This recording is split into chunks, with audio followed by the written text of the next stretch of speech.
how to fix Instagram couldn't post story. Hello guys, in this video I'm gonna show you how to fix Instagram couldn't post story in easy fast way. So all what you have to do to fix this problem is just open the settings on your phone like this, and then scroll down, go to the apps manager, and then go to the apps again right here in the top.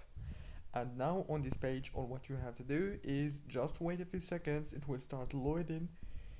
Now here you will find all the apps that you have on your phone, as you can see. So all what you have to do is scroll down until you find Instagram, and then click on it like this. Click here on this option, it's called force stop, and then go down to the data usage and make sure that the network access is all enabled. And after that, go to the storage right here, click on clear data, and now restart your phone or turn it off and turn it on again, and congratulations.